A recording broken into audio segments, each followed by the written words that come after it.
The day I walked away from my corner office with the nameplate reading, Natalie Chen, Marketing Director, my older brother David left a voicemail that I can still recite word for word.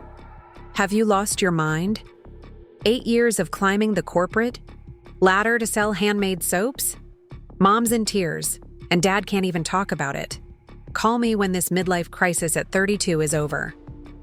What David didn't know, what none of them knew, was that I'd been building my silly little soap business in secret for nearly 2 years, testing formulations in my kitchen until 3 a.m. while still showing up polished and prepared for my corporate job each morning. They didn't know about the local markets where my products had quietly developed a following, or about the influential beauty blogger who had discovered my lavender-activated charcoal blend and wanted to feature it. They didn't know because I'd stopped sharing my dreams with people who had a talent for turning them into jokes. The laughter around our family dinner table when I finally announced my plans still echoes in my mind sometimes. Not because it still hurts, but because I now recognize it as the sound of people afraid to pursue their own passions. Before we jump back in, tell us where you're tuning in from. And if this story touches you, make sure you're subscribed. Because tomorrow, I've saved something extra special for you. I come from a family of high achievers with very traditional definitions of success. My parents immigrated to Seattle from Taiwan before I was born, carrying little except their educational credentials and tremendous ambition. They built comfortable lives as a pharmacist and an engineer, setting clear expectations for their 3 children. My sister Rebecca became a pediatrician. David went into investment banking, and I was supposed to follow a similarly prestigious path. For a while I did. I graduated with honors from the University of Washington, secured my MBA from a well-regarded program, and landed at a Fortune 500 company. Each promotion was celebrated at elaborate family dinners. Each bonus was met with approving nods. I checked all the boxes that defined success in my family's eyes. But I was miserable. The crushing deadlines, the political maneuvering, the endless reports about products I couldn't care less about. It all left me feeling hollow. My creativity withered under fluorescent lights. My passion dimmed with each pointless meeting. Some nights I'd come home so emotionally depleted that I'd sit in my parked car for 20 minutes before finding the energy to walk to my front door. My sanctuary became my kitchen on weekends. What started as stress relief, making simple glycerin soaps as gifts for friends, gradually evolved into something more. I began experimenting with essential oils, studying natural colorants, learning about the chemistry behind saponification. I took courses on herbalism and aromatherapy. I sourced sustainable ingredients and plastic-free packaging. Each batch was meticulously documented in journals that grew to fill a shelf. When friends started asking if they could buy my creations for themselves or as gifts, a small voice inside me whispered that this could be more than a hobby. That whisper grew louder when a local boutique owner approached me at a farmer's market, asking if I could fulfill a regular wholesale order. By the time a small write-up in a local lifestyle magazine quadrupled my weekend sales, the whisper had become impossible to ignore. I named my business Manifest, a play on the Mani root meaning hands, products handmade, natural, and honest. The name also reflected my deepest hope, to manifest a life that felt authentic, meaningful, and mine. Planning my exit strategy took patience. I lived well below my means for 2 years, building savings that could sustain me for 18 months. Without income, I developed relationships with suppliers, secured a small production space I could afford, and built an e-commerce website during lunch breaks and late nights. I researched regulations and certifications, insurance requirements, and tax implications. This wasn't a whim. It was the most thoroughly considered decision of my life. None of that mattered when I finally told my family. We were gathered for my father's 65th birthday at their home in the quiet tree-lined neighborhood where I'd grown up. The house was exactly as it had always been, pristine, traditional, filled with framed academic achievements and professional awards. We'd just finished the main course, my mother's specialty fish dish that she made for every celebration, when I decided it was time. "I have some news," I said, setting down my chopsticks with deliberate care. "I've given notice at work. I'm leaving to run my own business full-time." The brief silence was broken by my father's cautious question. "A consultancy? In marketing?" "No," I said, trying to keep my voice steady. "I'm turning Manifest into my career. My soap and skincare line." The eruption was immediate. My mother's hand flew to her mouth. My father's brows furrowed so deeply they nearly touched. Rebecca stared as though I'd announced plans to join a cult. And David actually laughed. "You can't be serious," he said, looking around the table as if expecting everyone to join in his amusement. "You're going to throw away a 6-figure salary to make soap in your kitchen?" "It's not just soap," I started to explain, attempting to share the business plan I'd refined over months, the projections that showed a clear path to profitability, the growing market for ethical, sustainable personal care products. But they weren't listening. Instead, they talked over me, around me, about me. But not to me. "This is because she broke up with Michael," Rebecca said to my mother, as if I weren't there. "She's not thinking clearly." "All that education," my father muttered, shaking his head. "All those opportunities."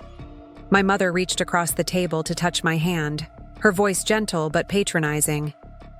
"Natalie, everyone enjoys creative hobbies, but they're called hobbies for a reason. This isn't a real business plan." "Actually, it is," I said, pulling my hand away and straightening my spine. "I've been developing this for almost 2 years. I already have regular customers, wholesale accounts, and a growing online presence." David snorted. "How much could you possibly be making selling homemade soap? $500 a month? 1,000? I didn't answer, which he took as confirmation of his dismissive estimate. In truth, my weekend side business had already generated enough revenue in the previous quarter to cover the lease on my small production space and the initial inventory for my first 3 months of full-time operation, but I realized in that moment that no number would have been sufficient. They had already decided this was a foolish detour, a temporary insanity from which I would eventually recover. "This is a phase," my father said firmly, as if his declaration made it so. "When it doesn't work out, your job may not take you back." "I don't want them to take me back," I replied, feeling a strange calm settle over me. "I'm not planning to fail." Rebecca sighed dramatically. Being a doctor was also my passion, but I still had to get through medical school and residency before I could practice. "You have to pay your dues, Natalie. You can't just skip to the fun part." Her words stung because they revealed how little she understood. There had been nothing fun about developing my business while working 50-hour weeks. Nothing fun about testing formulations until my hands were raw, about researching regulatory compliance until my eyes burned, about investing my savings into something with no guaranteed return. What she called the fun part had already required more discipline, creativity, and courage than anything my corporate job had demanded of me. "I appreciate your concern," I said finally, folding my napkin and placing it beside my half-eaten dessert. "But I've made my decision." "You'll regret this," David warned, his voice carrying that peculiar mix of concern and condescension that older siblings perfect over decades. "When you're struggling to make rent while Rebecca and I are buying vacation homes, you'll wish you had listened." I looked at him then, really looked at him, and saw something I hadn't noticed before. Behind the expensive watch and tailored shirt, behind the confidence and the casual cruelty, was exhaustion. His complexion was sallow, his eyes shadowed. Success by our family's definition had aged him. "Maybe," I conceded, rising from my chair. "But I'd rather regret trying than spend my life wondering what might have happened if I'd had the courage to try." I thanked my mother for dinner, kissed my father on the cheek, and walked out, ignoring their calls for me to come back and discuss this rationally. In the driveway, I took a deep breath of the cool evening air, feeling simultaneously terrified and exhilarated. I had broken the script. There was no going back. The weeks that followed were a blur of activity as I transitioned from corporate employee to full-time entrepreneur. I moved out of my expensive downtown apartment into a modest studio closer to my production space. I established a rigorous schedule: production days, packaging days, market days, accounting and administrative days. I learned to function as manufacturer, marketer, sales representative, bookkeeper, and janitor all at once. It was hard, harder than I'd anticipated, even with all my planning. There were equipment failures that ruined entire batches. Supply chain issues that left me scrambling for alternatives. A torturous learning curve with e-commerce platforms and digital marketing.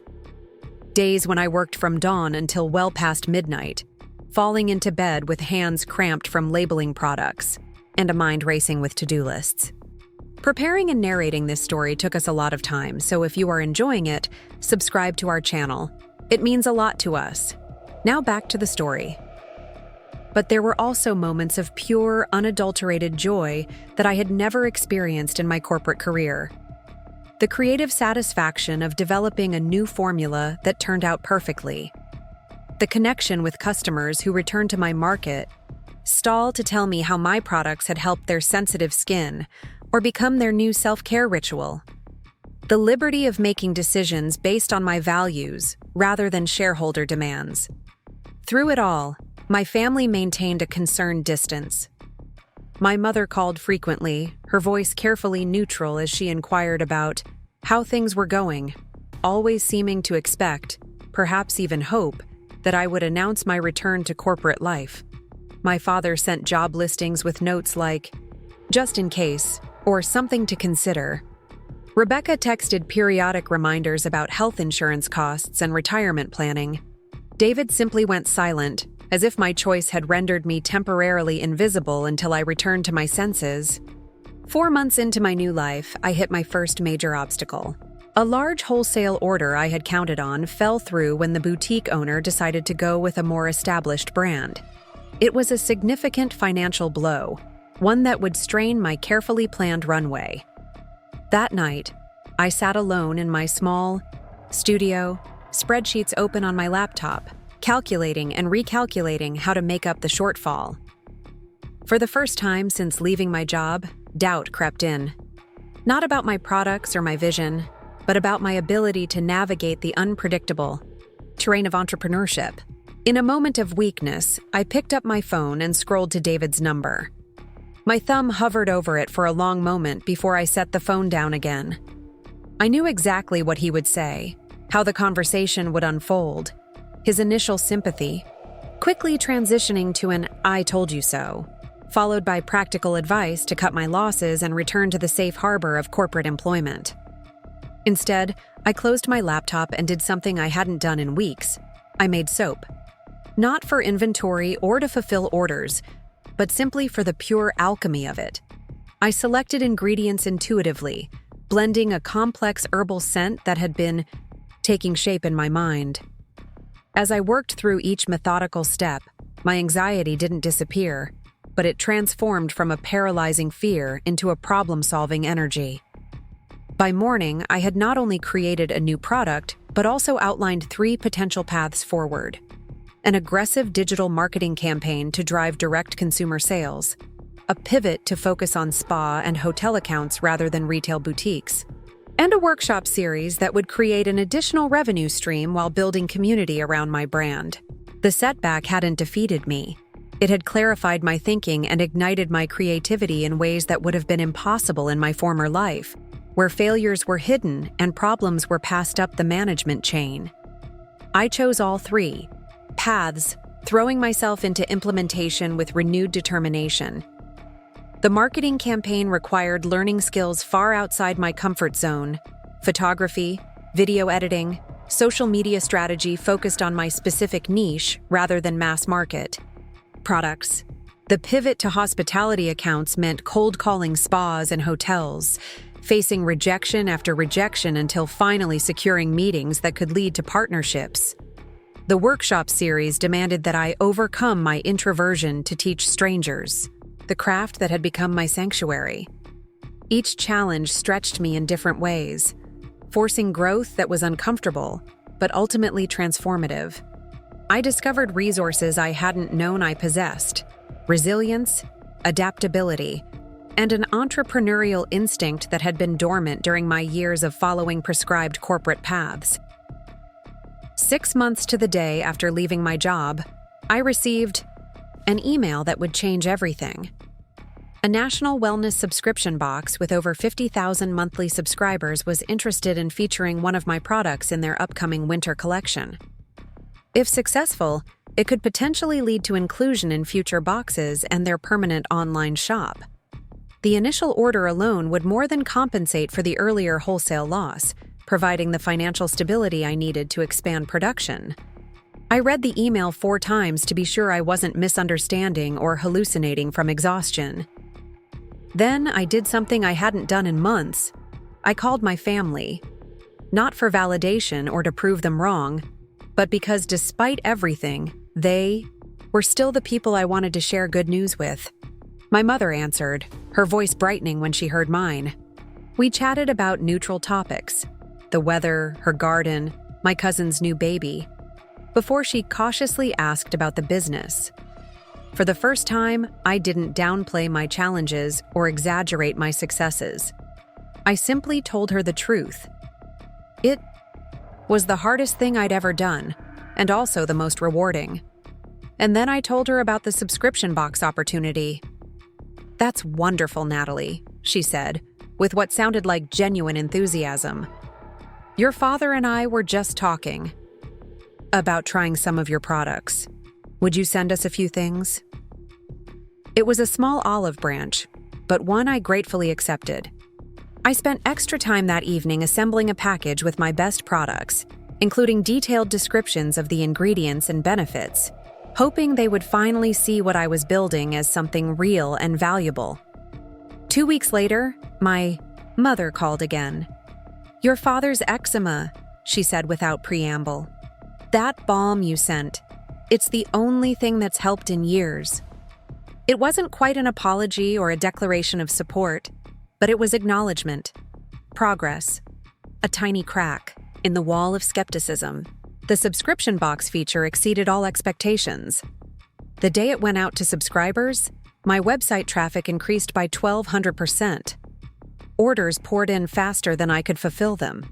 My social media following tripled in a week. Suddenly, the business that my family had dismissed as a hobby had very real, very tangible validation from the marketplace. I hired my first employee that month, a part-time production assistant to help meet demand. Then a second to handle shipping and logistics.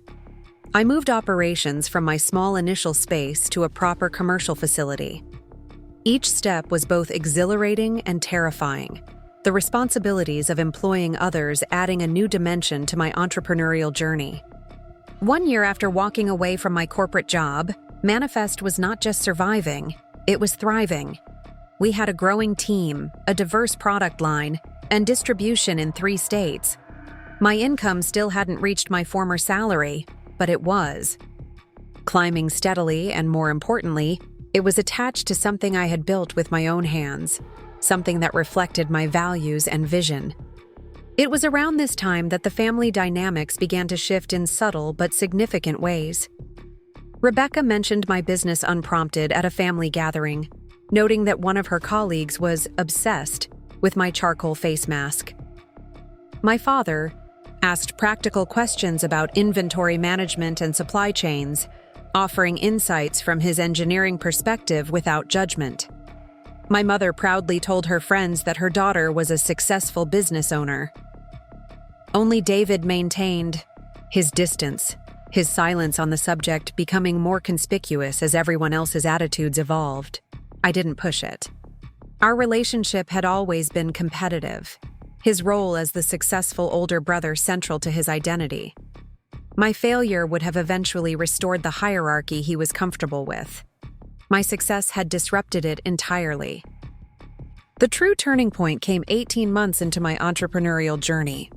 I had just been profiled in a prominent business magazine focused on sustainable enterprises when I received an unexpected text from David. Saw the article. Impressive. Can we get coffee next time you're free? I met David at a small cafe, halfway between my production facility and his downtown office. He arrived precisely on time, dressed in his usual impeccable suit, though I noticed immediately that he looked thinner than when I'd last seen him. The sharp angles of his face more pronounced. He ordered an espresso. I chose herbal tea. For several minutes, we engaged in careful small talk. The weather, a recent Seahawks game, our parents' anniversary coming up. The distance between us felt both familiar and strange, like childhood. Toys rediscovered in an attic, recognizable but no longer fitting in the same hands. Your feature in the magazine was impressive, he finally said, steering into the true purpose of our meeting. I showed it to some colleagues. Thank you, I replied, wrapping my hands around my mug. It was unexpected. David nodded, tapping his finger against his espresso cup. I have to admit, when you first mentioned this soap thing, I thought that I'd crashed and burned by now. I finished for him, a small smile softening the words.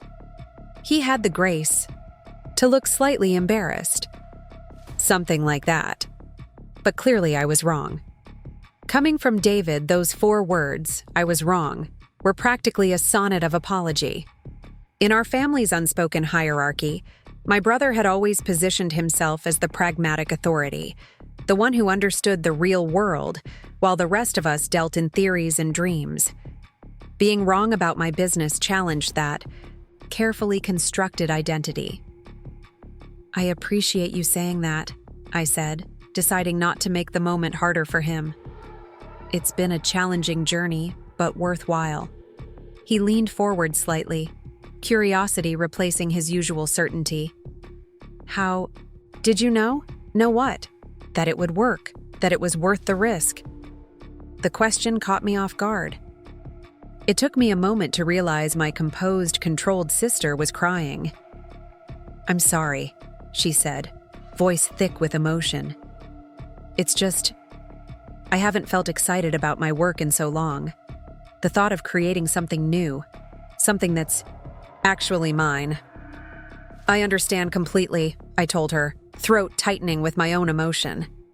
That feeling is worth pursuing. By the time we ended our call 2 hours later, we had outlined preliminary plans for a collaboration line, tentatively named Manifest MD, and scheduled a working session at my production facility for the following weekend. More importantly, we had begun dissolving the invisible barriers that had kept us from truly knowing each other as adults.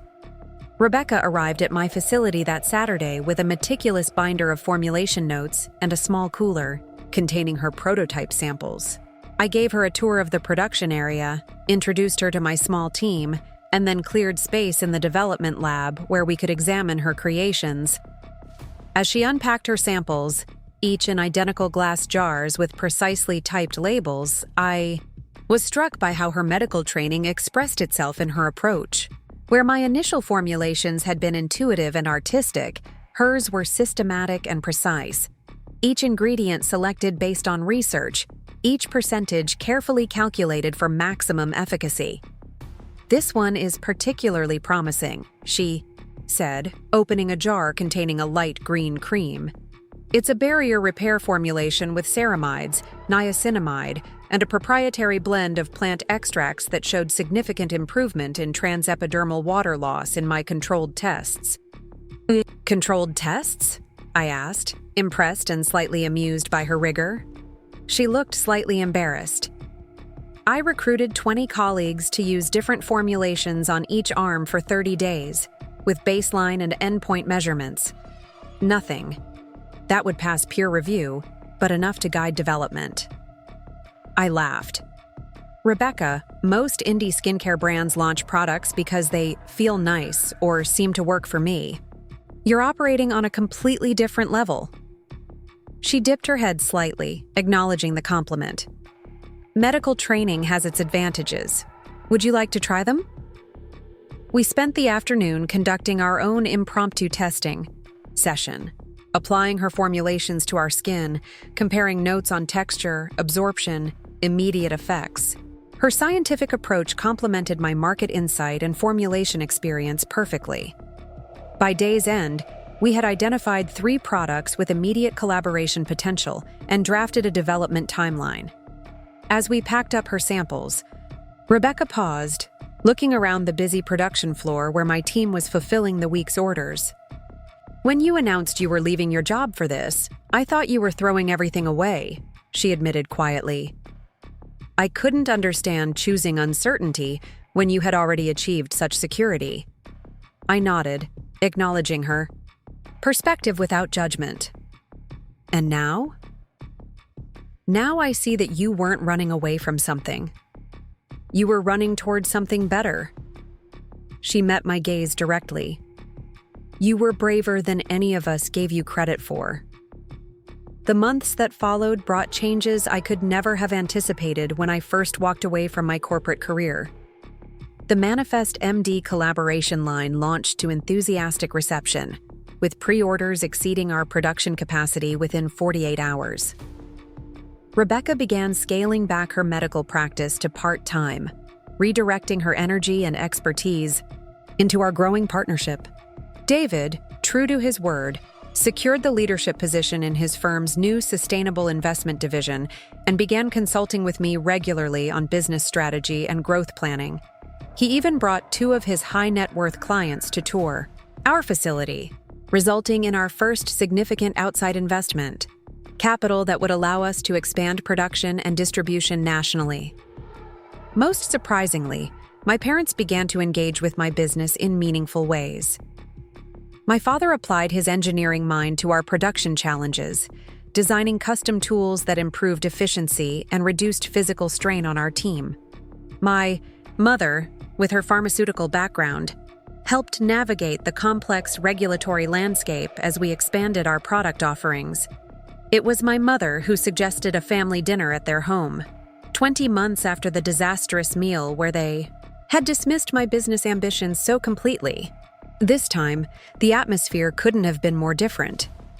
My father had installed proud displays of Manifest products in their guest bathroom. My mother had prepared a meal that accommodated my new plant-forward diet without comment or criticism. David brought a bottle of champagne to celebrate our latest retail partnership. Rebecca arrived with prototype packaging for our upcoming product expansion. As we gathered around the same table where laughter had once cut me to the quick, I was struck by how profoundly our family dynamic had transformed. The rigid hierarchy of acceptable careers and definitions of success had given way to something more nuanced, more accepting, more authentic. After dinner, as Rebecca and I cleared plates while our parents and David discussed investment strategies in the living room, my sister nudged me gently. "Have you seen what Dad did in his study?" I shook my head, curious. "You should go look," she said with a small smile. I made my way down the hallway to my father's study, the room that had always been a shrine to academic and professional achievement, walls lined with diplomas, awards, and certificates. Pushing the door open slowly, I scanned the familiar space until my gaze landed on something new.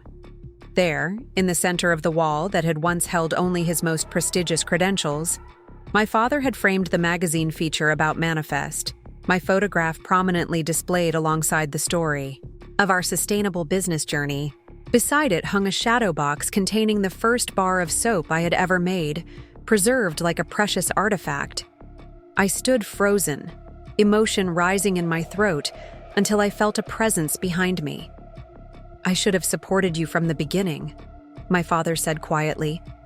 I was wrong. I turned to face him, this proud man who had defined success so narrowly for so long, now humbled by the recognition that courage takes many forms. "Thank you for believing in me now," I replied. He nodded, eyes glistening slightly. "Your business, "Isn't the only thing that's grown this past year," he said. "We've all had to expand our vision of what success can look like."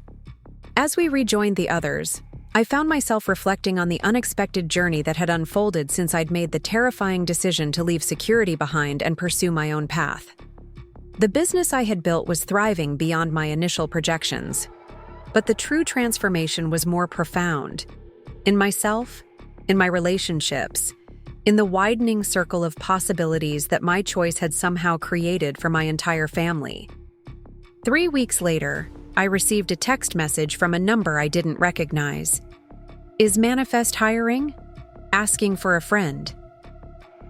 When I called the number, the voice that answered belonged to my cousin Andrew, a promising law associate at the same prestigious firm where he'd interned every summer throughout college. "Are you serious about looking for opportunities with us?" I asked, surprised.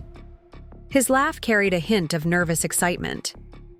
"Word has gotten around the family about what you've built, about how you took the road less traveled and found something better than success. You found fulfillment." I smiled, thinking of the journey that had brought me here, from secret soap maker to business owner, from family disappointment to reluctant inspiration. "We're always looking for passionate people," I told him. "But fair warning, we don't hire family without proper interviews. Ask your cousins about that policy." His laughter brightened. "I wouldn't expect anything less.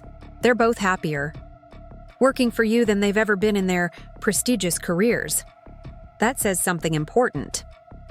As I ended the call and returned to the production floor where Rebecca was testing a new formulation, while David discussed export regulations with our operations manager, I felt a profound sense of satisfaction that had nothing to do with profit, margins, or market share. My siblings had once laughed when I started my silly business. Now they weren't just applying to work for me, they were discovering their own versions of courage, their own paths to meaning, their own definitions of success. And that transformation was perhaps the most valuable thing I had ever created. The acquisition offer came on an ordinary Tuesday, exactly 3 years after I had walked away from my corporate job. I was in the development lab with Rebecca, testing a new formula for our upcoming winter collection, when my assistant knocked on the door with an urgent message. The CEO of Pristine Beauty, one of the largest clean beauty conglomerates in the Yao country, wanted to speak with me personally. My hands trembled slightly as I took the call in my office.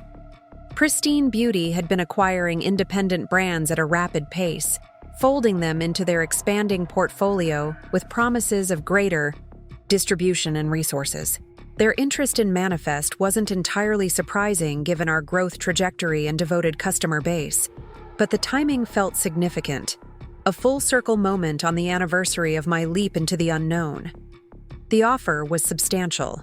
8 figures with provisions for Rebecca and me to stay on in leadership roles, promises of operational autonomy, and commitments to maintain our sustainability standards. The CEO spoke enthusiastically about scaling Manifest's reach, expanding internationally, and leveraging their R&D capabilities to accelerate our product development pipeline. "This could be transformative for your brand," she concluded. "We can put Manifest in every major retailer across the country within 6 months." I thanked her for the offer, promised to consider it carefully, and asked for the formal proposal in writing. When I hung up, I sat motionless at my desk, staring out the window at the production floor where my team, now 20 people strong, was efficiently fulfilling orders, unaware that everything might soon change. The acquisition offer represented everything I had once defined as success: validation, security, expansion, wealth. It was proof that the business my family had once dismissed as a hobby had become valuable enough for a major corporation to invest millions to acquire it. By any conventional metric, accepting the offer would be the smart move, the crowning achievement of my entrepreneurial journey. Yet something felt wrong about it, a dissonance I couldn't immediately identify. I called an emergency meeting with David and Rebecca, the 2 people who had become not just my siblings, but my most trusted business advisors. We gathered in the small conference room adjacent to the production floor, the formal acquisition offer email projected on the wall. "Financially, it's an excellent offer," David said, analyzing the numbers with his banker's precision. "Above market rate for comparable acquisitions in the beauty space. The earn-out structure is particularly favorable." Rebecca nodded thoughtfully. "From a growth perspective, their distribution network would accelerate our timeline by years, and their regulatory team could help navigate international certifications much faster than we could on our own." They were right on all counts. Logically, accepting the offer made perfect sense. So why did the prospect fill me with such unease? "What happens to our team?" I asked, gesturing toward the production floor visible through the glass partition. "To our direct relationships with suppliers? To our ability to make decisions based on values rather than quarterly profits?" David's expression softened with understanding. "Those are the questions that spreadsheets can't answer," he said, "and they're the ones that matter most to you." Rebecca leaned forward, her clinical precision giving way to genuine concern. "What does your intuition tell you, Natalie? Not your business mind, but your heart." I closed my eyes, trying to access the same inner clarity that had guided me to leave my corporate job 3 years earlier. "That manifest isn't just a brand to be bought and sold," I said finally. "It's a mission, a community, a different way of doing business. And I'm not convinced that can survive within a conglomerate, no matter how many promises they make about autonomy." When I opened my eyes, I found both my siblings watching me with expressions not of judgment, but of profound respect. "Then I think you have your answer," Rebecca said quietly. "But it's not just my decision anymore," I replied, looking at each of them in turn. "This affects both of you too. You've invested your talents, your time, your professional reputations in this business. I need to know where you stand." David exchanged a glance with Rebecca before responding. "3 years ago, I would have pushed you to take the money and run," he admitted. "I would have seen the acquisition as the ultimate validation, the finish line." "And now?" I prompted. "Now I understand that what we're building here is more valuable than a one-time payday. It's a model for how business can operate differently, profitably but also ethically, sustainably, humanely." He smiled slightly. "The banker in me sees the numbers, but the brother, and the human, sees something worth protecting." Rebecca nodded in agreement. "The Manifest MD line isn't just a product range to me. It's the first work I've done in years that feels aligned with why I went into medicine in the first place, to actually help people, to apply science to real human needs. I'm not ready to hand that over to shareholders who might not share that commitment." Their support bolstered my confidence in what I already knew to be true. The next day, I drafted a respectful but firm email declining Pristine Beauty's offer, explaining that while we were flattered by their interest, Manifest would remain independent to protect our mission and approach. The CEO called within hours of receiving my response, voice tight with barely concealed disbelief. "You're turning down life-changing money," she said. "At least let us negotiate." "It's not about the number," I explained. "It's about maintaining control over what we've built." "Every founder says that," she replied with a hint of condescension. "But eventually, you'll need resources to grow. You'll face supply chain issues, retail challenges, international complications. Going it alone limits what your brand can become." "Perhaps," I acknowledged, "but it also protects what our brand means." After I hung up, I wondered briefly if I had made an enormous mistake. Had I just rejected the peak opportunity for Manifest out of stubborn pride or emotional attachment? Would I regret this decision when facing the inevitable challenges she had predicted? I was still mulling these questions that evening when my parents arrived for their weekly visit to the facility. Since becoming informally involved with the business, they had established a routine of stopping by every Thursday to help with quality control checks, my father inspecting production equipment for optimal performance, my mother reviewing ingredient documentation and regulatory compliance. What had begun as occasional assistance had evolved into a cherished ritual, their professional expertise finding new expression in support of my vision. "We heard about the acquisition offer," my father said without preamble as he hung his jacket on the office hook. "News traveled fast within our now closely connected family. And that you declined." I nodded, bracing for potential disapproval. For all their growing support of my business, my parents still carried traditional perspectives on financial security and conventional success.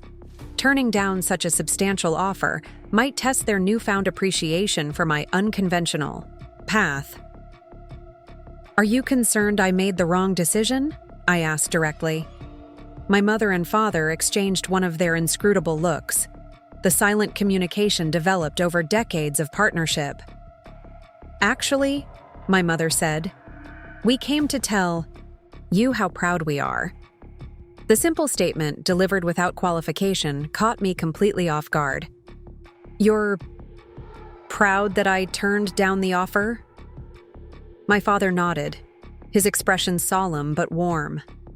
"When you left your corporate job, we thought you were rejecting security. Now we understand you were choosing integrity." He glanced around, the facility that hummed with purposeful activity. Anyone can sell something they've built. It takes much more courage to stay and shepherd it through challenges, to remain true to your vision when easier paths appear. My mother reached for my hand, squeezing it gently.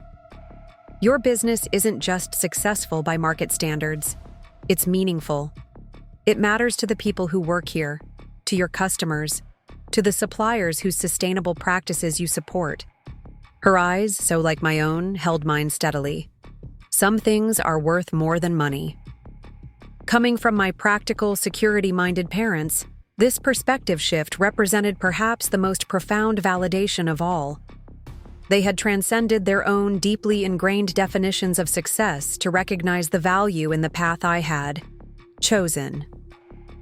That evening, after my parents had gone and the facility had quieted for the night, I walked slowly through the production area, running my fingers along the equipment we had carefully selected for energy efficiency and worker ergonomics.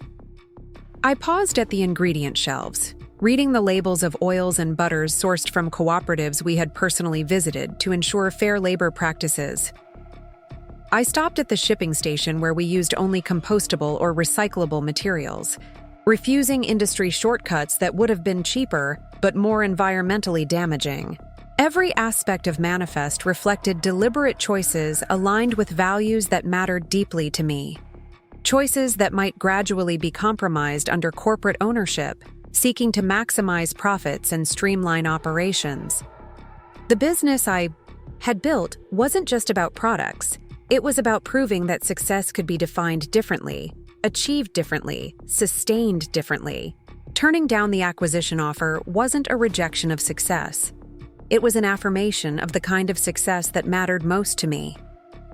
6 months later, the wisdom of that decision became even clearer when news broke that Pristine Beauty had been acquired by a conventional cosmetics conglomerate with a troubling record on animal testing and environmental practices. The independent brands they had previously acquired were being reformulated to reduce costs, their founders largely sidelined despite contractual promises of creative control.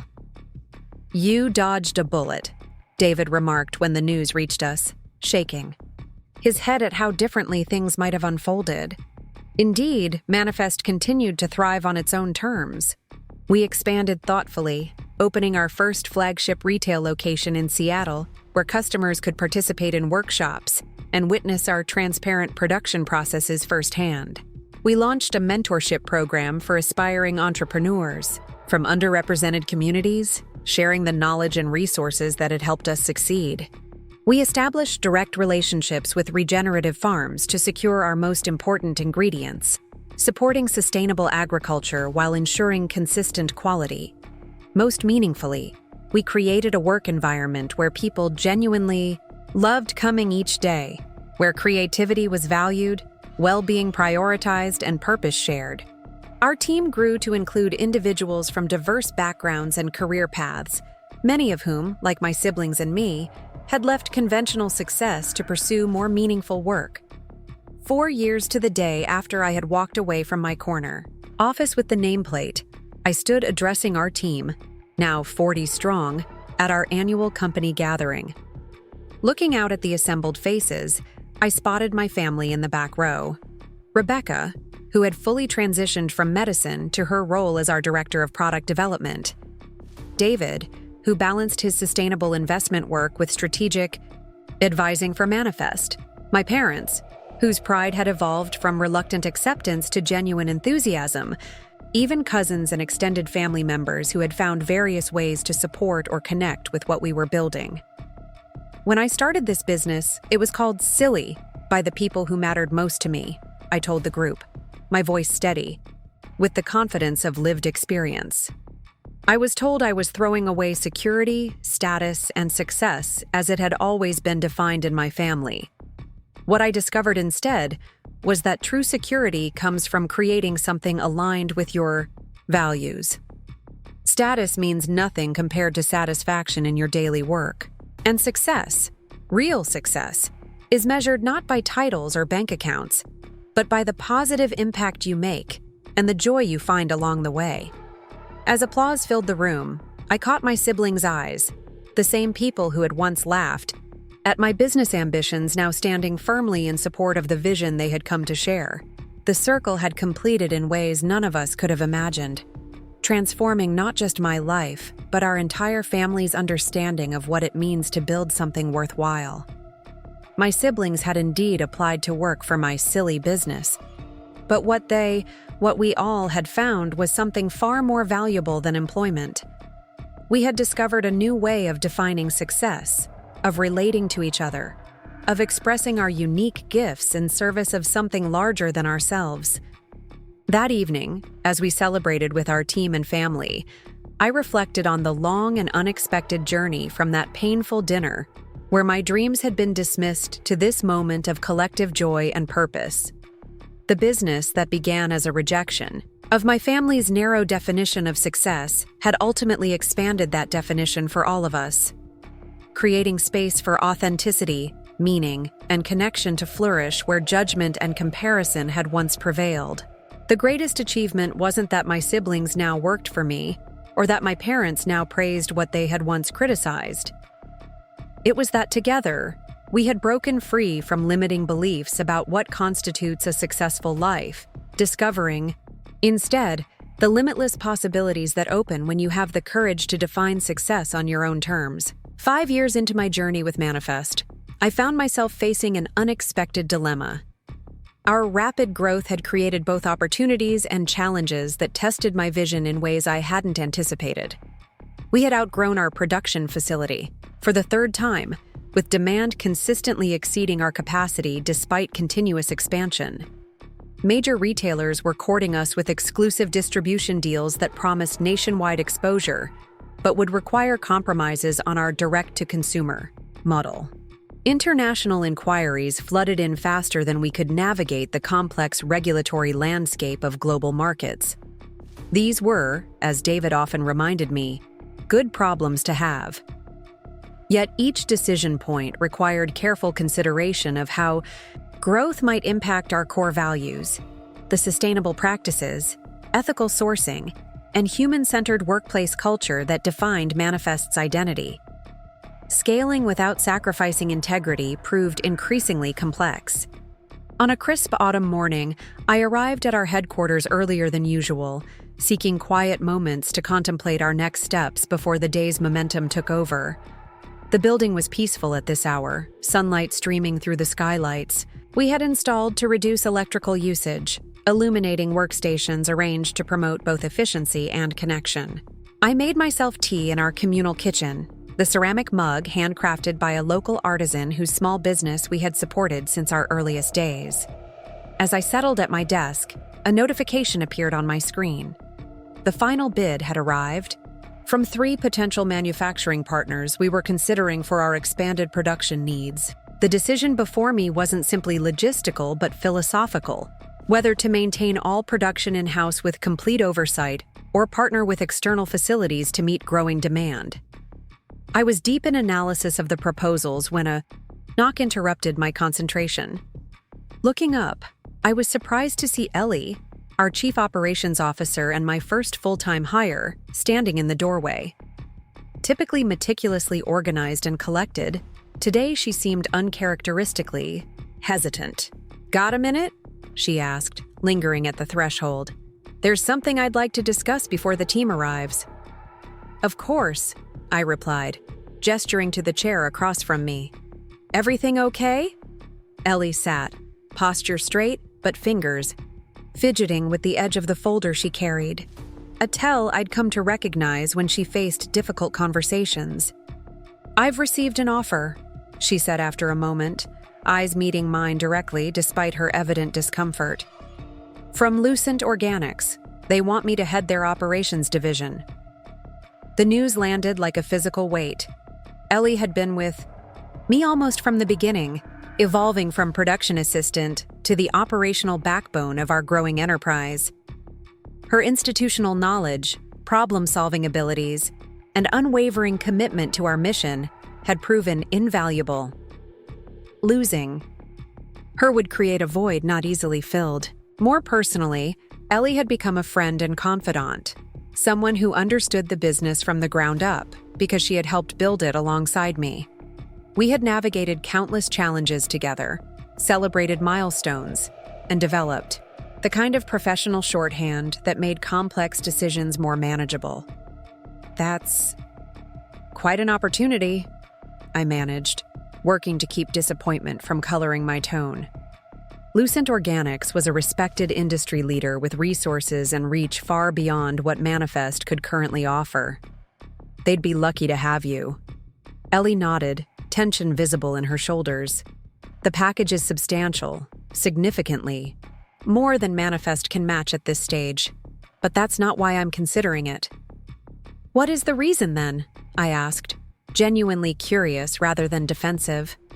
She hesitated, organizing her thoughts.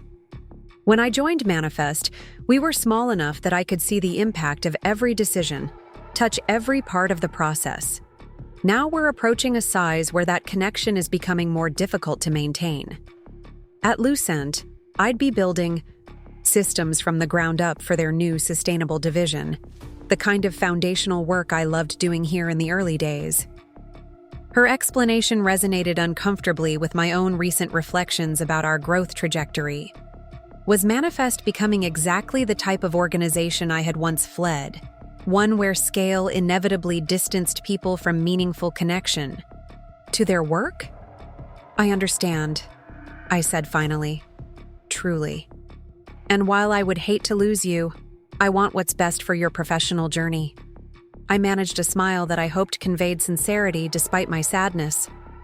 "When would you need to give them an answer?" "That's the thing," Ellie replied, shifting slightly in her chair.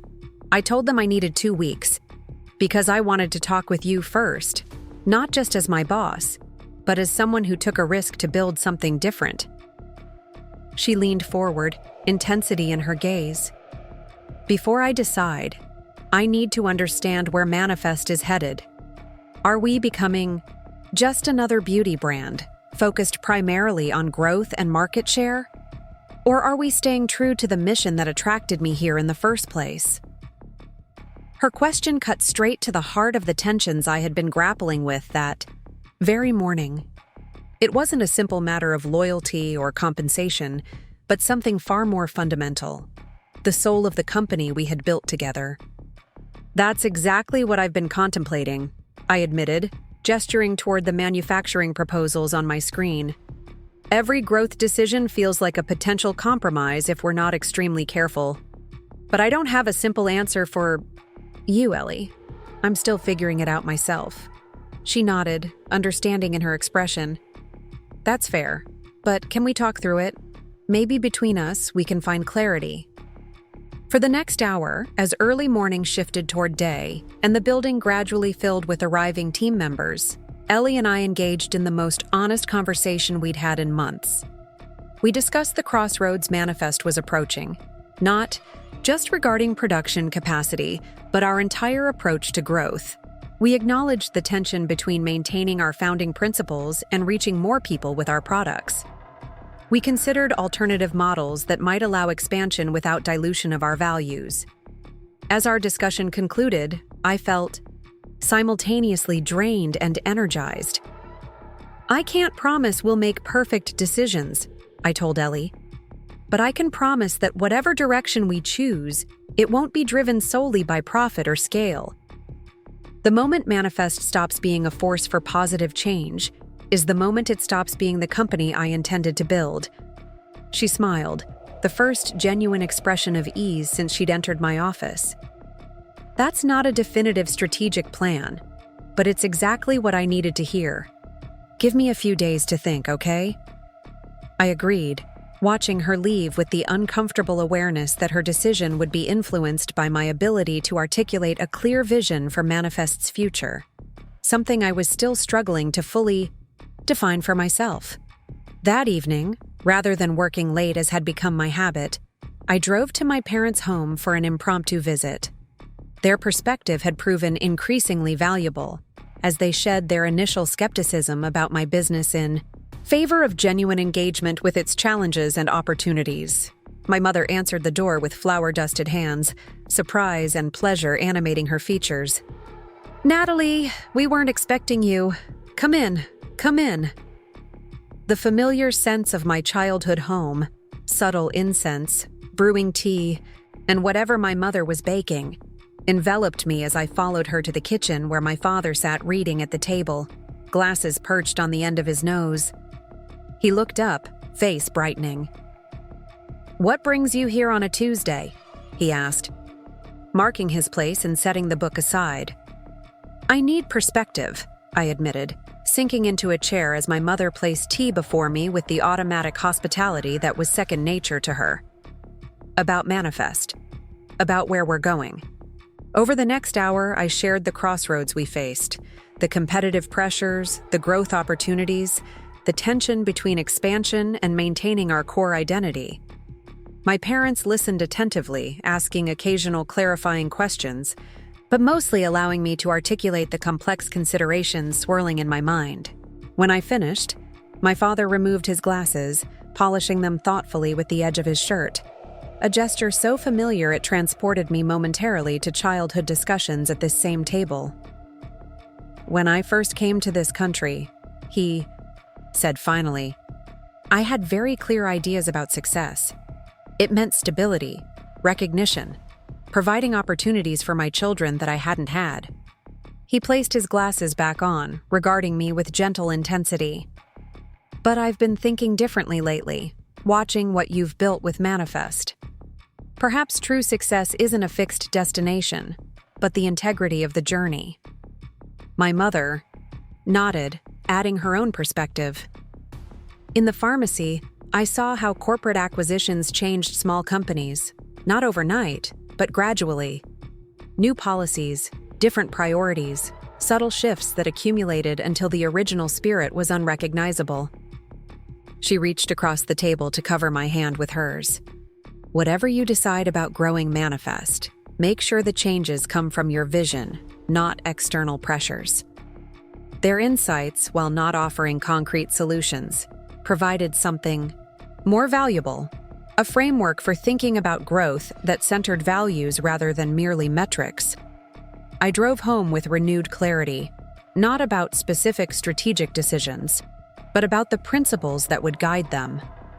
The following morning, I called an unscheduled meeting with Manifest's leadership team, Rebecca, our head of product development, David, who had transitioned from external advisor to part-time chief financial officer, Ellie, whose future with us remained uncertain, and Jordan, our creative director who had joined us 2 years earlier from a major cosmetics brand, drawn by our mission-driven approach.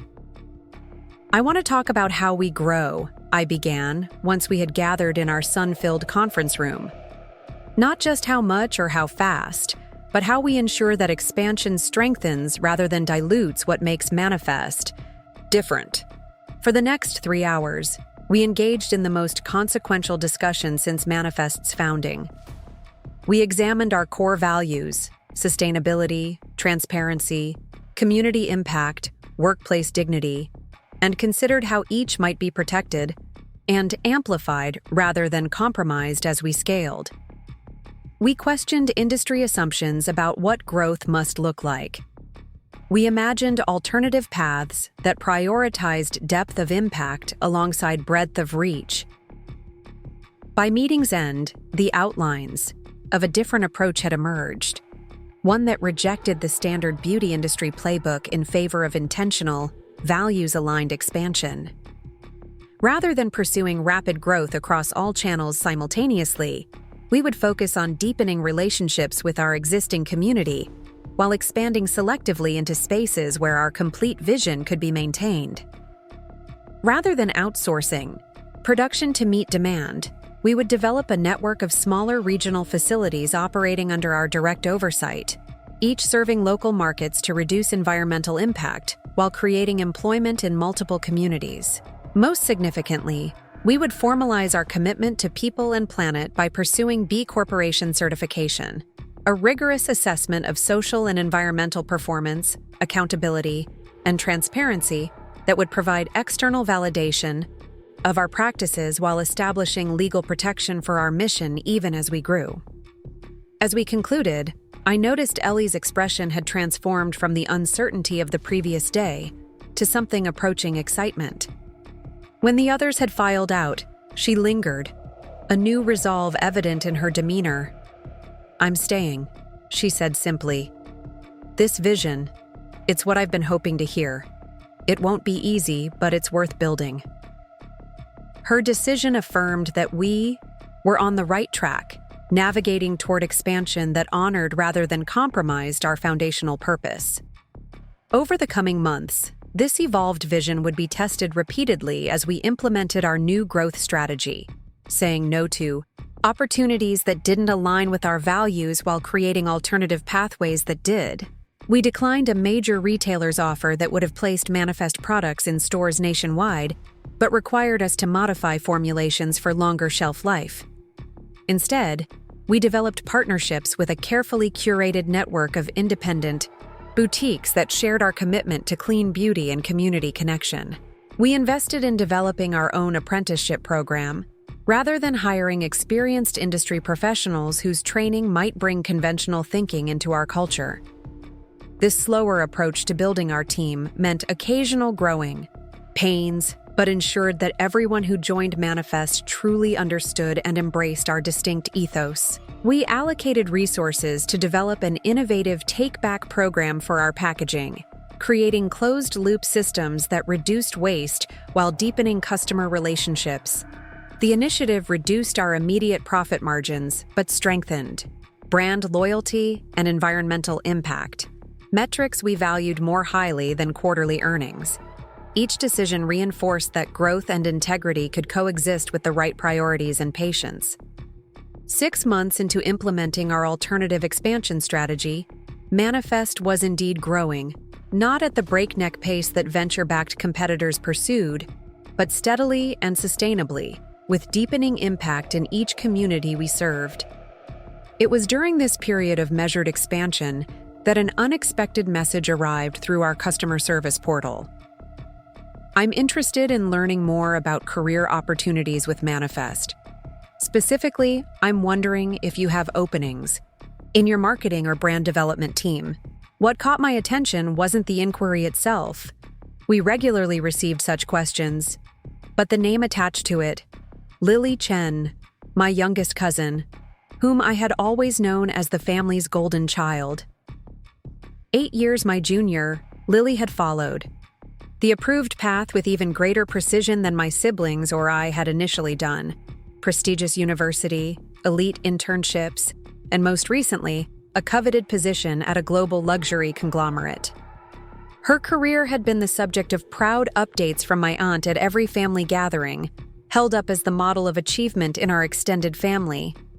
Intrigued and slightly puzzled, I responded personally, inviting her to coffee rather than directing her to our formal application process. We arranged to meet at a quiet cafe midway between our respective offices the following week. Lily arrived precisely on time, dressed in the subtle luxury signifiers of her corporate world, a cashmere sweater, beautifully tailored trousers, and minimal but expensive jewelry. Yet despite her polished appearance, I immediately noticed the shadows beneath her eyes and a tension in her movements that suggested all was not well beneath the successful surface. "Thank you for meeting with me," she said after we had exchanged greetings and settled with our beverages. "I wasn't sure you would respond personally." "I was surprised to hear from you," I admitted. "Last I heard, you were doing exceptionally well at Lux Global." A flicker of something, exhaustion, resignation, crossed her face. "That's the official family update, yes." "And the unofficial version?" She hesitated, fingers tracing the rim of her mug. "I'm burning out at 28, she finally said, voice low but intense.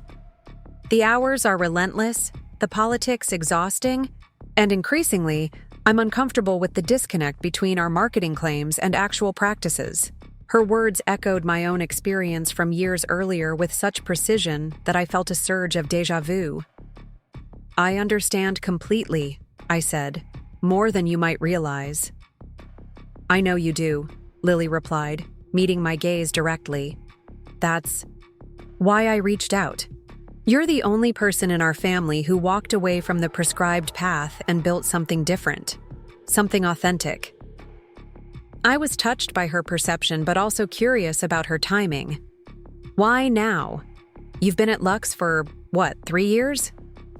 3 years, 2 months, and 17 days, she said with a wry smile that didn't reach her eyes. "But who's counting? The breaking point came last month during a sustainability initiative launch. We spent millions on marketing our new eco-conscious packaging, but internally, the focus was entirely on minimizing costs while maximizing the appearance of green credentials." She shook her head, genuine distress evident in her expression. "I can't keep selling promises we never intend to fulfill." "So you're exploring options," I observed, "including Manifest." "Yes." She straightened slightly, professional demeanor reasserting itself. "I've been following your company since you launched. Your transparency reports, your supplier relationships, your whole approach. It's everything the beauty industry claims to be but rarely is. I want to be part of something real, even if it means taking a step back in terms of title or compensation." Her sincerity was evident, but years of building Manifest had taught me to look beyond initial enthusiasm to deeper alignment. "What? Do you know about our culture, our day-to-day reality?" "That it's demanding in different ways than corporate life," she answered without hesitation. "Less political maneuvering, more direct accountability, fewer resources, more creativity required. No hiding behind hierarchy or process. Everyone's contribution is visible." She smiled genuinely this time. "I've done my research, talked to people who've interacted with your team. Manifest isn't an escape, it's a different kind of challenge." Her awareness impressed me, suggesting she had indeed considered this potential transition carefully rather than merely fleeing from present dissatisfaction. Still, family dynamics added complexity to an already significant decision. "Have you discussed this with your parents?" I asked, knowing how much her achievements meant to my aunt and uncle, how prominently they featured in family narratives about success. Lily's expression tightened slightly. "Not yet. I wanted to explore the possibility first, understand if there could be a place for me at Manifest before creating family drama." She hesitated before adding, "They won't understand. My current position gives them bragging rights at every gathering." I nodded, remembering all too well the weight of family expectations. "If, and it's a significant if, because we have a thorough hiring process regardless of connections, but if you were to join Manifest, you would need to be prepared for that disapproval. It took years for my parents to truly accept my choice." "I know," she acknowledged, "but I've seen how you've changed the family's understanding of success. How David and Rebecca found more fulfilling paths because you had the courage to go first." Her determination was palpable. I'd rather navigate temporary disapproval than spend my life in beautiful, well-compensated misery. Her words echoed my own journey with such precision that I couldn't help but feel a sense of responsibility, not to hire her based on family connection, but to ensure she understood exactly what she might be choosing. "Here's what I propose," I said finally. "Come spend a day at Manifest. Shadow different team members, see the reality beyond the mission statements and the Instagram posts. Ask questions, observe our challenges as well as our successes. After that, if you're still interested, you can apply through our standard process with no special treatment." Relief and appreciation washed across her features. "That's perfect. Thank you." As we finished our coffee and prepared to return to our respective workdays, Lily paused, vulnerability briefly replacing her professional composure. "Can I ask you something personal?" "Of course." "Do you ever regret it? Walking away from the security, the prestige, the clear path upward?" I considered her question carefully, wanting to offer honest insight rather than simplistic encouragement. "I've faced moments of doubt, certainly. Sleepless nights wondering if I'd made a catastrophic mistake. Financial stress I never experienced in corporate life. Challenges I wasn't trained to handle." I met her gaze directly. "But regret? No. Because even the hardest days at Manifest are hard in service of something I believe in completely. That makes all the difference." She nodded thoughtfully, absorbing my words. "That's what I want. Purpose that makes the difficulties worthwhile." As I watched her walk away, poised and polished in her luxury attire yet clearly yearning for more meaningful work, I reflected on how profoundly things had changed since my own departure from conventional success. What had once seemed like an isolated act of rebellion, leaving the approved path to forge an alternative, had somehow created gravity that was pulling others into its orbit. First David and Rebecca, reimagining their professional identities. Then my parents, expanding their definitions of achievement. Now Lily, seeking meaning beyond prestige and compensation. The ripple effects continued to spread, challenging long-held family assumptions about what constituted a life well lived. When Lily visited Manifest the following week, I arranged for her to spend time with various team members, deliberately including both the inspiring aspects of our work and the very real challenges. She participated in a product development meeting, where passionate disagreement about ingredient sourcing revealed the complexity of our decision-making. She observed our fulfillment team navigating a shipping delay with transparent customer communication rather than corporate obfuscation.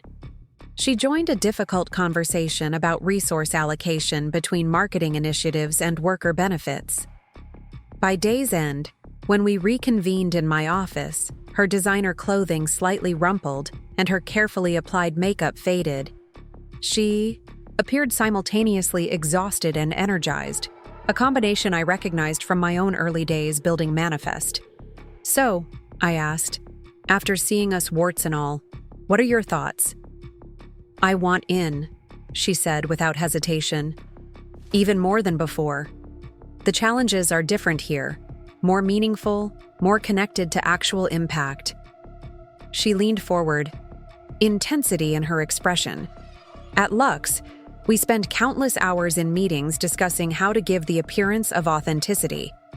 Here, you're focused on actually being authentic, even when it's difficult. The contrast is striking." Her perception validated that she had observed Manifest with clear eyes rather than rose-colored glasses, an essential foundation for any potential team member. "Then I encourage you to apply," I told her, "but with two important understandings. First, you'll go through our standard evaluation process with no special consideration. Second, if hired, you'll receive no preferential treatment as my cousin." She nodded firmly. "I wouldn't want it any other way.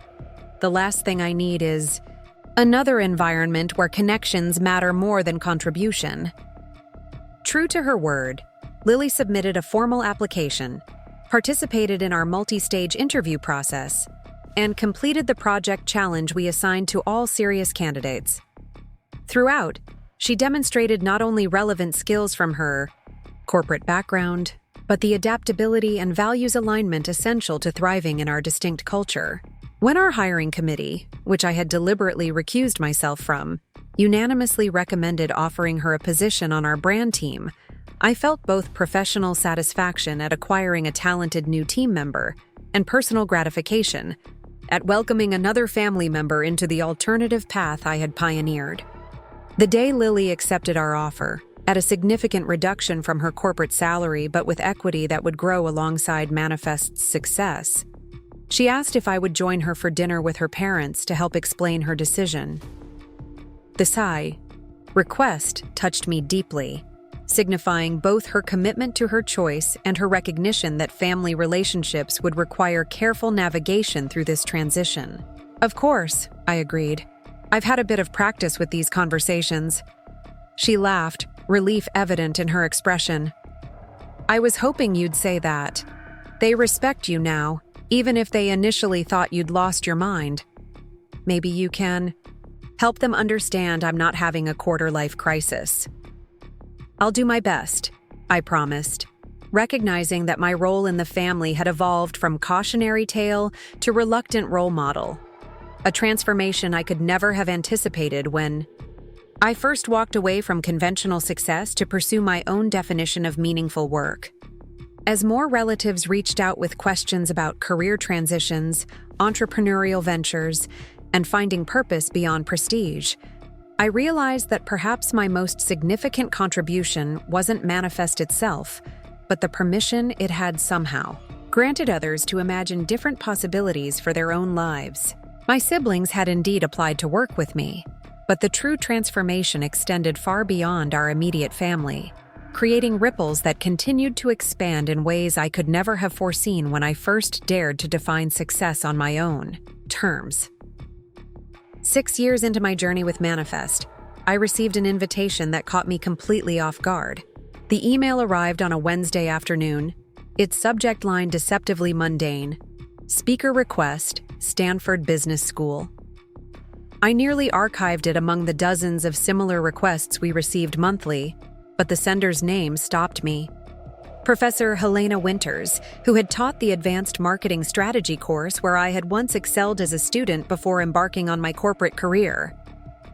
Dear Natalie, the message began, I hope this finds you well. I've been following your remarkable work with Manifest, particularly your unorthodox approach to growth and stakeholder relationships. I'd like to invite you to speak to my current cohort about alternative business models and redefining success in the beauty industry. Many of my students are at the same crossroads you once faced, choosing between conventional corporate paths and more pioneering approaches. Your perspective would be invaluable. I stared at the screen, a complex tangle of emotions rising within me. The last time I had set foot on Stanford's campus was for an alumni networking event shortly after securing my corporate position. A time when I had still been invested in impressing former professors and classmates with my adherence to the expected trajectory.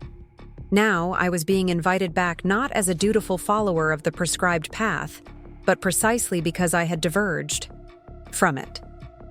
After a moment's reflection, I responded with an acceptance, suggesting several dates that would work with my schedule. Professor Winters replied almost immediately, confirming a session the following month and requesting permission to expand the invitation beyond her class to include interested students from across the business school. Apparently, Manifest's approach to ethical scaling had generated significant interest among a new generation of business students questioning traditional models. As the date approached, I found myself unexpectedly nervous about returning to the institution that had shaped so much of my early professional identity. What would I say to these students poised at the beginning of their careers?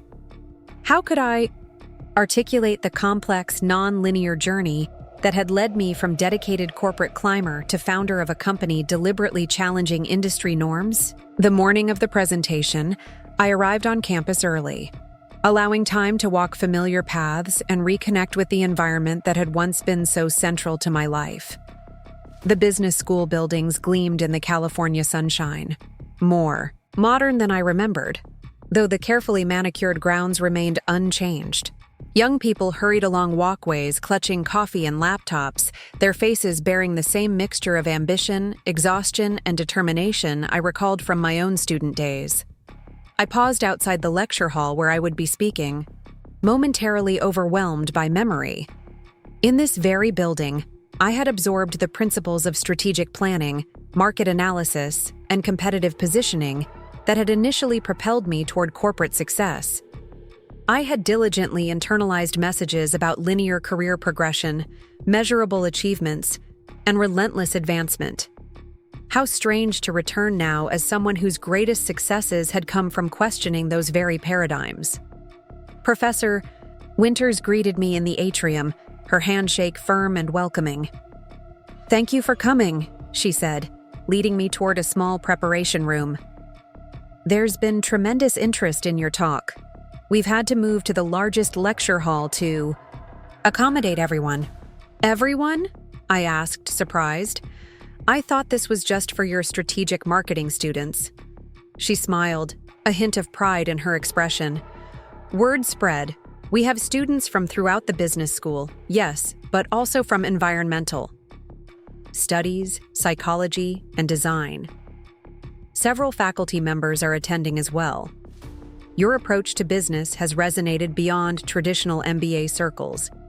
Her words simultaneously honored and unnerved me.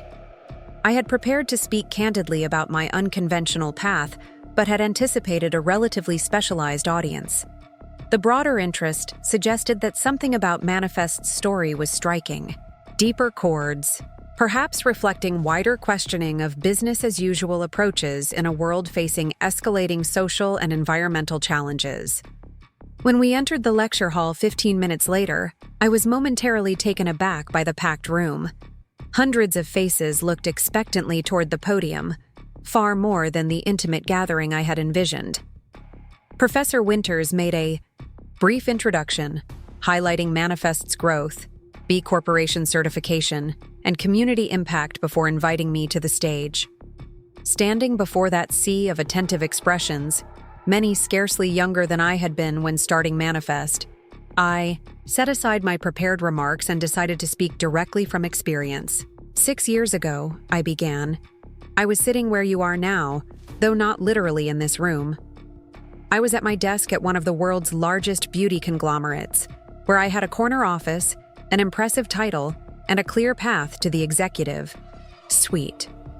I had achieved exactly what my education had prepared me for, what many of you are currently working toward.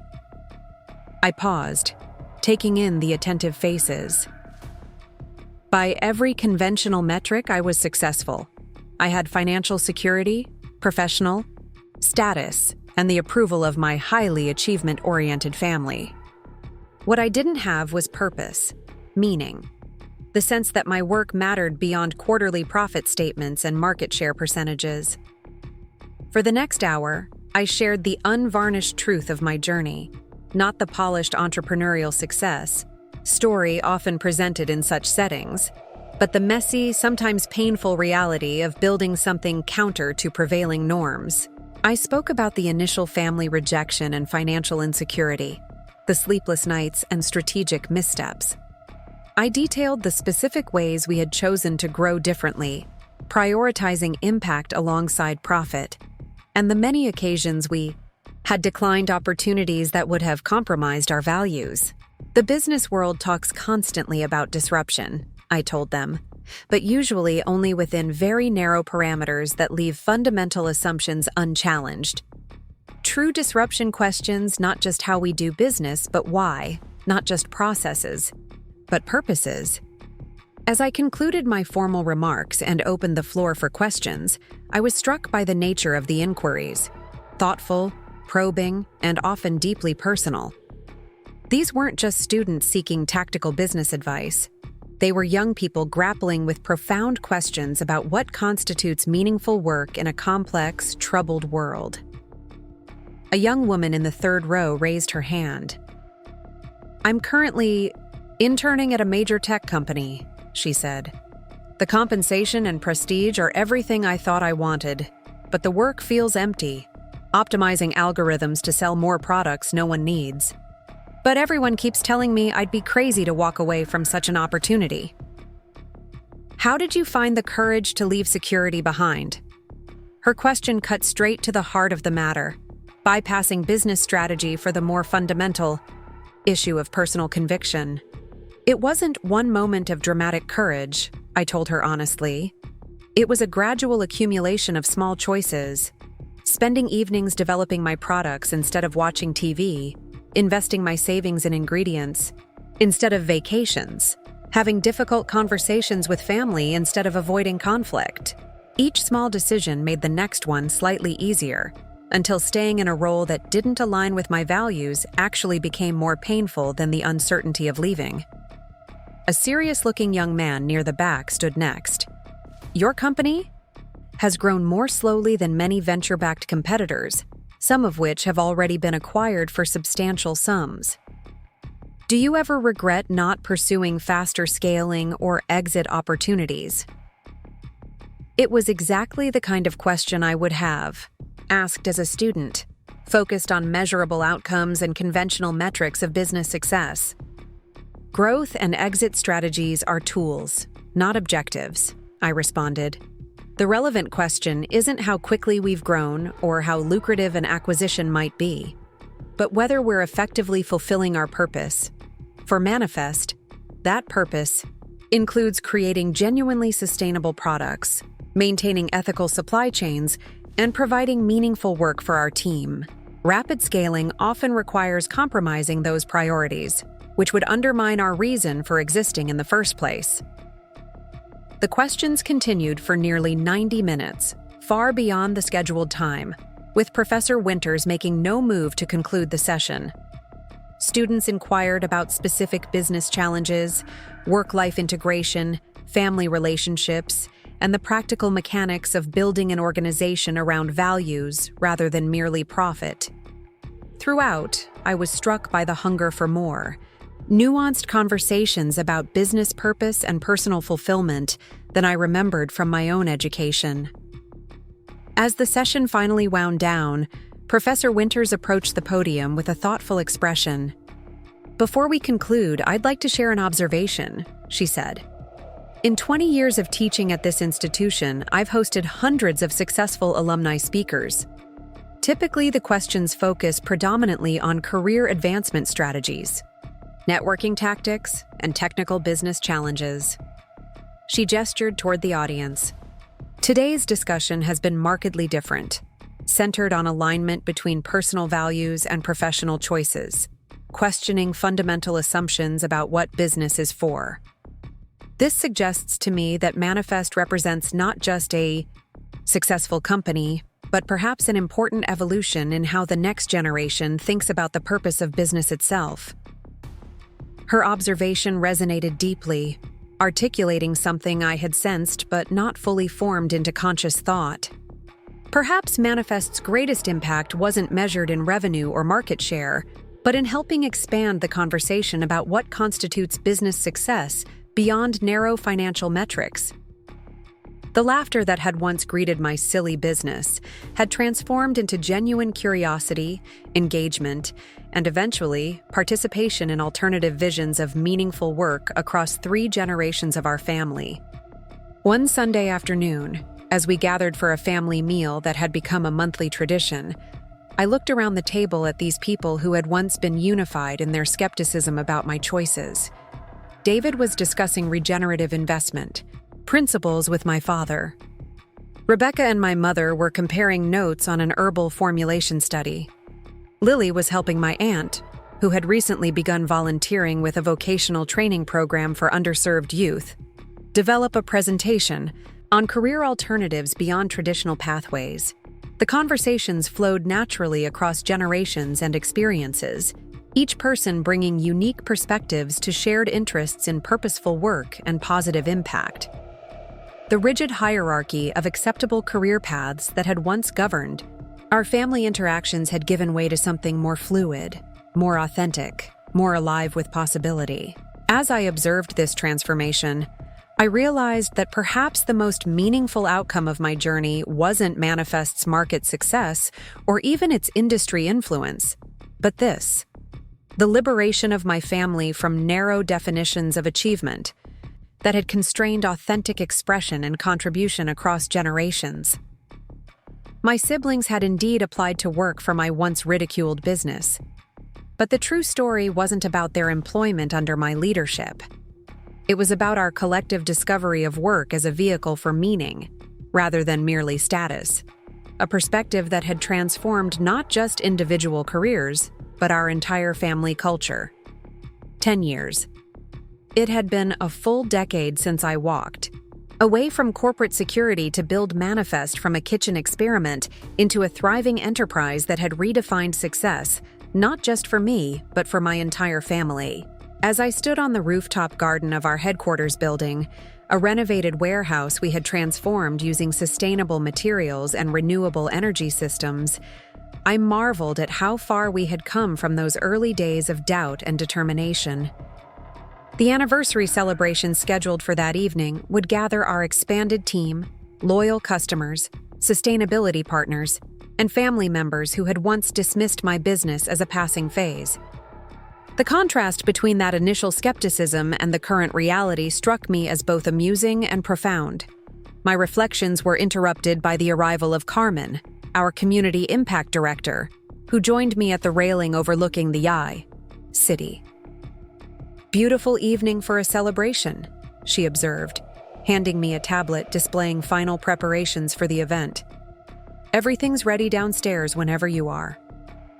I nodded, taking a moment to review the details before returning the tablet. "Thank you, Carmen, for this and for everything you've contributed these past 5 years." She smiled, acknowledging the appreciation.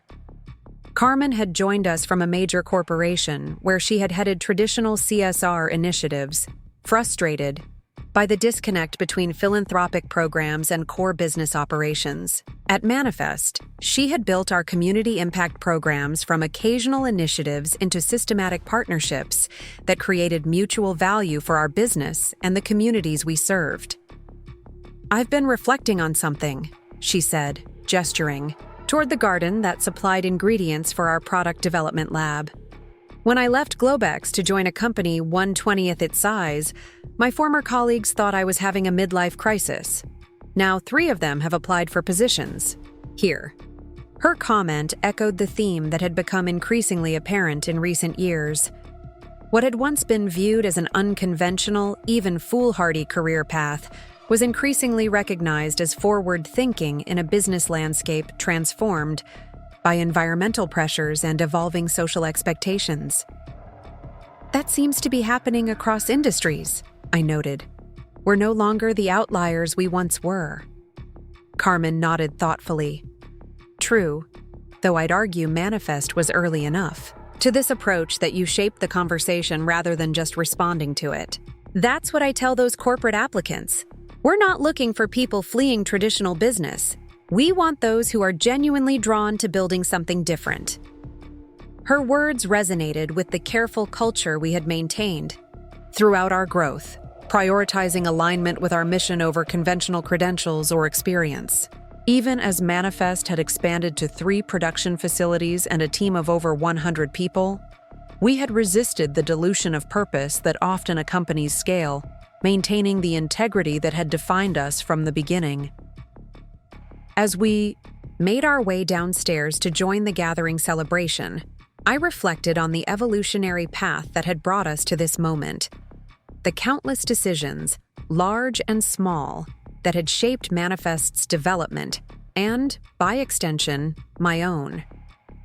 The early years had been defined by survival and proof of concept, focused on demonstrating that a truly sustainable beauty brand could create products people genuinely wanted while maintaining ethical standards throughout the supply chain.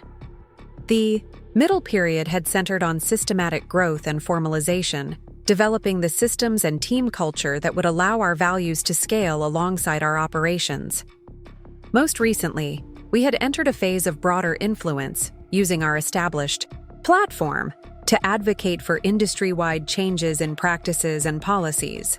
Throughout this evolution, my family's journey had paralleled our business development, from skepticism to curiosity, to active engagement, and finally to genuine partnership.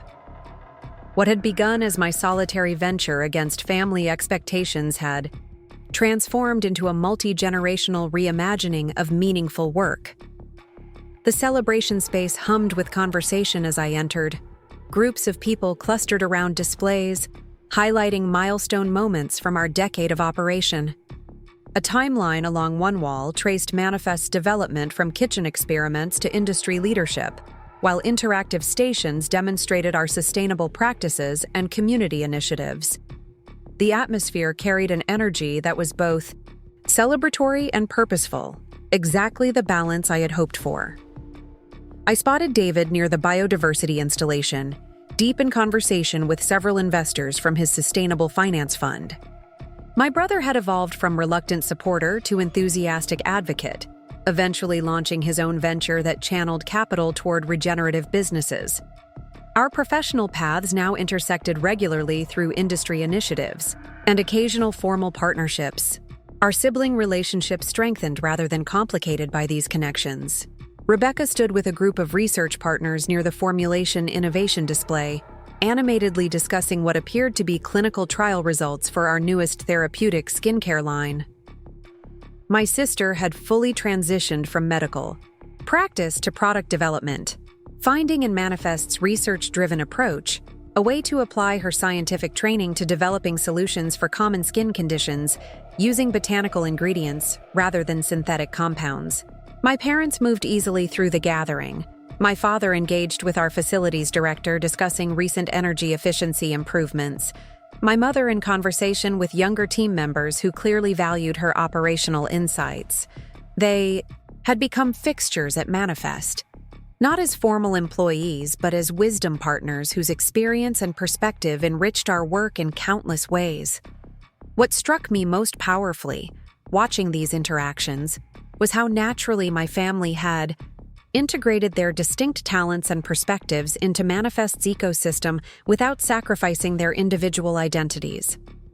What had begun as Natalie's business had evolved into a shared endeavor that allowed each person to contribute authentically while remaining connected to a larger purpose. The formal program began with brief remarks from team members representing different aspects of our work, followed by recognition of partners who had supported our mission from early days. When my turn came to address the gathering, I found myself setting aside my prepared remarks in favor of more spontaneous reflections. 10 years ago, I began, I made what seemed to many like an irrational decision, walking away from career security to create products in my kitchen, guided by a vision of beauty that honored both human and environmental well-being. That decision was met with concern from those who cared about me, skepticism from industry observers, and outright dismissal from market experts who saw no viable path for a brand with our uncompromising standards. I paused, gazing around the room at faces, both familiar and newer to our journey. What none of us could have anticipated then was that Manifest would become not just a successful brand by conventional metrics, but a catalyst for reconsidering what business success itself might mean in a world facing unprecedented challenges. We've demonstrated that ethical sourcing doesn't require sacrificing quality, that true sustainability can be profitable, and that treating everyone in our ecosystem with dignity, from ingredient producers to production teams to customers, creates resilience rather than competitive disadvantage. A murmur of agreement rippled through the room.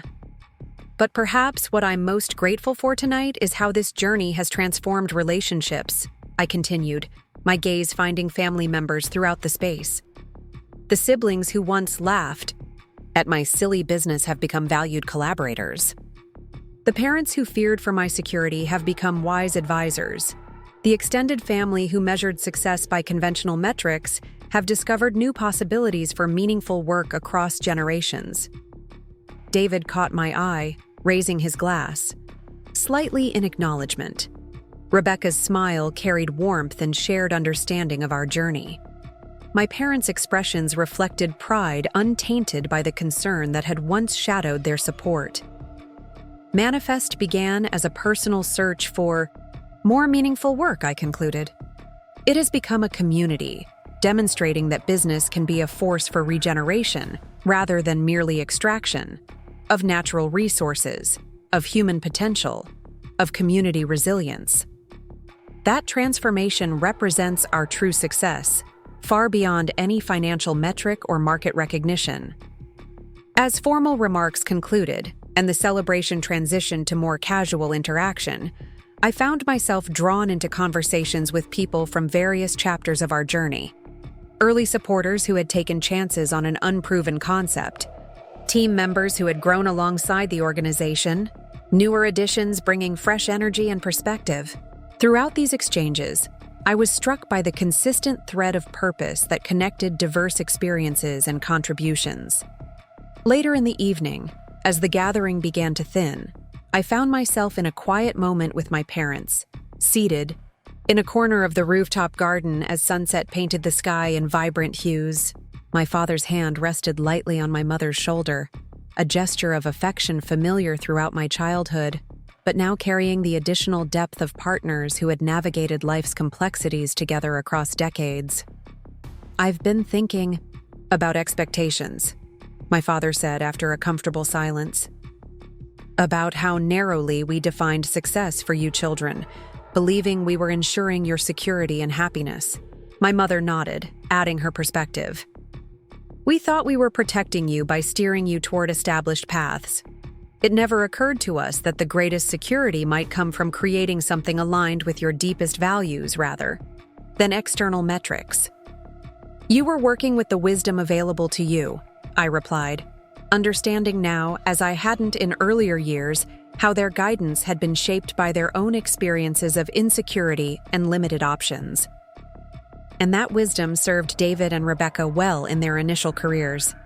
It gave all of us foundations to build upon, even when we eventually chose different directions. My father's expression softened with reminiscence. "I remember so clearly the dinner when you announced you were leaving your corporate position. How certain I was that you were making a terrible mistake. How convinced that you would regret sacrificing the security we had worked so hard to help you achieve." "And now?" I prompted gently. "Now I understand that you weren't rejecting security," he said thoughtfully. "You were pursuing a deeper kind of security, the knowledge that your work reflected your values, that you were creating something you could believe in completely. There's profound security in that alignment, different from, but no less real than the kind I valued." His insight moved me deeply, representing a full-circle moment in our evolving understanding of meaningful work across generations. What had begun as a painful divergence from family expectations had transformed into a shared exploration of purpose that honored different perspectives while discovering common ground. My mother reached for my hand, her expression reflective. "When your sister and brother followed your path, joining what we had once dismissed as your hobby business, I worried that our family values were unraveling, that everything we had believed about proper careers and success was being rejected." I squeezed her hand gently, remembering those difficult early conversations. "And now? Now I see that the core values remained intact," she said with quiet certainty. "The commitment to excellence, to contribution, to building something worthwhile, those transferred fully into your approach, just expressed differently than we had envisioned. You didn't reject our values. You evolved their expression for different circumstances." Her observation articulated something I had felt but never fully formulated, that my apparent rebellion had actually represented continuity of our family's deepest values, even as it challenged their surface expression. The commitment to quality that my engineer father had demonstrated throughout his career lived on in our meticulous product standards. The care for others that had drawn my mother to pharmacy found expression in our therapeutic formulations. The dedication to excellence that had been expected of all three siblings remained central to our work, even as we redefined what excellence encompassed. As darkness settled fully and lights illuminated the garden, David and Rebecca joined us, completing the family circle. We sat together in comfortable conversation, sharing observations from the evening and reflections on the decade's journey that had transformed not just individual careers, but our collective understanding of meaningful work and genuine success. "I was thinking earlier," Rebecca said, "about how differently we each found our way to manifest. Natalie blazed the trail through conviction from the beginning. I came through professional burnout and a search for more meaningful application. Of my training, David through recognition that his financial expertise could serve different purposes than he had originally envisioned." David nodded, adding his perspective. "Yet despite those different paths, we've each found ways to contribute authentically, not forcing ourselves into predetermined roles, but shaping positions that leverage our distinct strengths in service of shared purpose. That's perhaps the most powerful lesson from these 10 years, I reflected. That meaningful work isn't about fitting ourselves into existing structures, but creating environments where diverse talents can align around common values. Where success is measured not by outperforming others, but by how effectively we advance purposes larger than ourselves." As our conversation continued under the emerging stars, I felt a profound sense of completion. Not in the sense that our journey was finished, but that a significant cycle had fulfilled itself. The business that had once divided our family had become a vehicle for deeper connection. The siblings who had once laughed at my unconventional choice now brought their considerable talents to advancing the vision it represented. The parents who had feared for my security now recognized different forms of stability beyond those they had initially valued. Most significantly, the narrow pathway to acceptable achievement that had constrained authentic expression across generations had expanded into a broader landscape where diverse contributions could be recognized and valued. My siblings had indeed applied to work for my once ridiculed business, but the deeper truth was that we had all, parents, siblings, extended family, discovered more expansive definitions of meaningful work and genuine success through this shared journey. As the celebration finally concluded and team members departed with expressions of appreciation and shared purpose, I lingered in the rooftop garden, savoring the quiet and the panoramic view of city lights spreading into the distance. 10 years of building Manifest had transformed not just my professional identity, but my understanding of what business itself could be. Not merely a vehicle for personal advancement or wealth creation, but a powerful means of manifesting values in the world, of aligning daily actions with deeper purpose. The siblings who had once laughed at my silly business were now integral to its continued evolution. The parents who had once feared for my security now recognized the profound stability that comes from work aligned with authentic values. The definition of success that had once divided us had expanded to embrace diverse expressions of meaningful contribution across generations. That transformation, from division to alignment, from narrow metrics to expansive purpose, represented our true success story, far more significant than any business achievement or market recognition.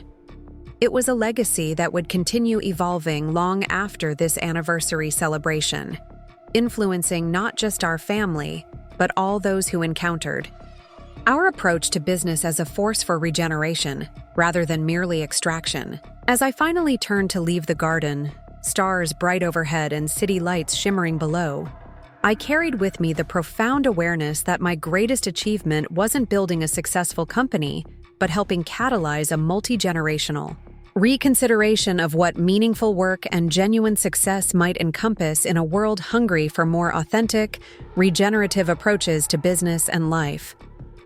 Up next, you've got 2 more standout stories right on your screen. If this one hit the mark, you won't want to pass these up. Just click and check them out.